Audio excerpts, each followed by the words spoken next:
લે બાપ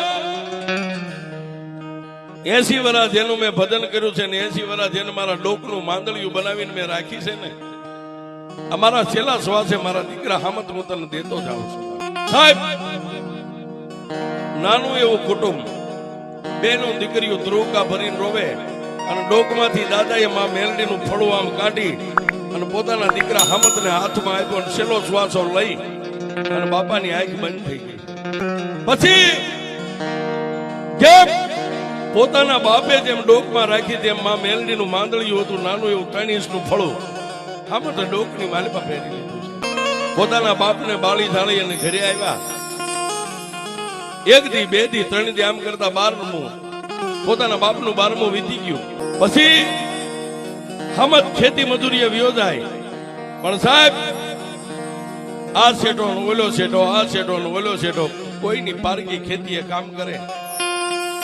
બપોરનો ટાઈમ થાય ને જે કાંઈ ડુંગળી હોય, રોટલો હોય, ભાત ખોલે એટલે પેલું એક રોટલાનું બટકું લઈને માં મેલડીના ફળાને અડાડે ગઈ મારી મેલડી મારી.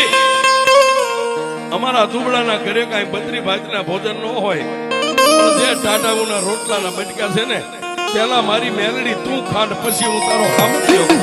આવી રીતે પોતાના બાપની જેમ પોતાની ગરીબાઈમાં દિવસો કાઢે.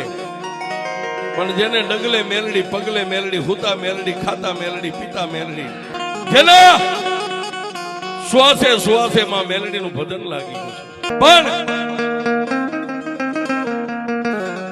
5 વર્ષના વાણા વાયા સાહેબ. અને જોજો સાહેબ, તમારો જયારે માઠો સમય હોય ને ત્યારે દુનિયા તમારી પાસે માંગે. તમારો જેથી મોડો સમય હોય, તમારી પડતીના દી હોય ત્યારે લેણા વાળા ત્યારે તમારો કાટલો પકડે. એમ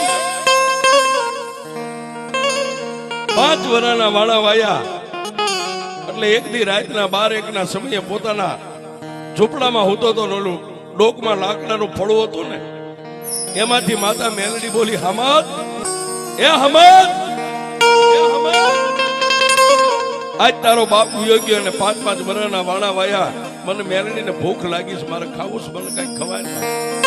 આટલું માતા મેલડી બોલીને ઓલો નીંદરમાંથી જાગી ગયો.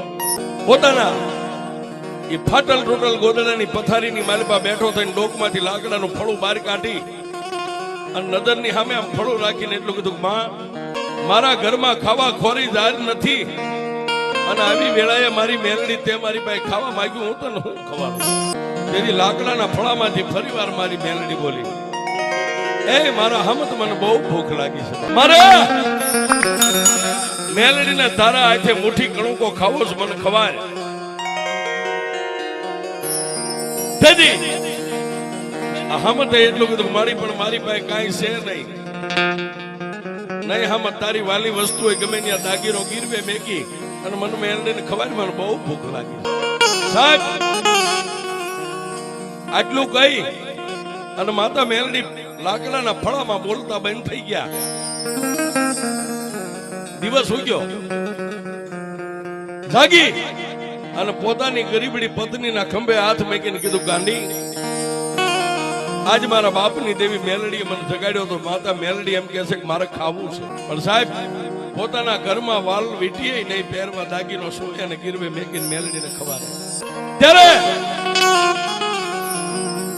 ખાનદાન ખોયડાની દીકરી ગરીબડી બાઈએ પોતાના ધણીને સામે નજર કરીને આંખમાંથી આહુડા મીડા પડવા એટલે પોતાના ધણીને કીધું કે એ ધણી રોજ નહીં. પણ સાહેબ હામતે એટલું કીધું કે રોવું નહીં તો કરું હું, મારી માતા મારી પાસે ખાવા માંગે, મારા ઘરમાં કાંઈ છે નહીં, મારી દેવીને હું ખવાડું. અને ભાઈ એ છેલ્લા શબ્દમાં તો મારી મેલડી એટલું બોલી હતી કે તારો દર દાગીનો ગીરવે મેકીને મને ખવાય, મને મેલડીને ભૂખ લાગી છે. તારી માથે કે મારી માથે નાનો મોટો દર દાગીનો નથી, આપણે ગીરવે હું મેકી આવી. પણ હામતની આંખમાં જયારે આહુડા પડવા માંડ્યા ને, ફાટલ ટોટલ હાડી હતી એનાથી પોતાના ધણીના આહુડા લૂખી અને એટલું કીધું કે એ દાઢી મૂછના ધણી, રોતા તો અમે બાયુ હારી લાગીએ, તમે રોવો તો રૂડા ન લાગો, બંધ થઈ જાવ, રોવાય નહીં. પણ જેથી હામતે એટલું કીધું, મારી દેવીને હું મારો હું ખવાનું. તેથી એ ગરીબડી બાઈએ પોતાનો દીકરો એક બાજુ આમ હૂતો હતો ને સાહેબ, દિવસના 9 વાગી ગયેલા અને ખાટલામાં પોતાનો એકનો એક દીકરો 13 વર્ષનો હૂતો હતો ને, પોતાના ધણીને કીધું કે આપણી પાસે એક દાગીનો છે. પણ ઓલા ગરીબડા કોળીએ હામાંથી એટલું કીધું પણ ઘરમાં કાંઈ છે નહીં, અને તું એમ કહેશ કે દાગીનો છે. કયો દાગીનો? જો સામે ખાટલામાં હૂતો. હા હા હા, મારો છોકરો. હા,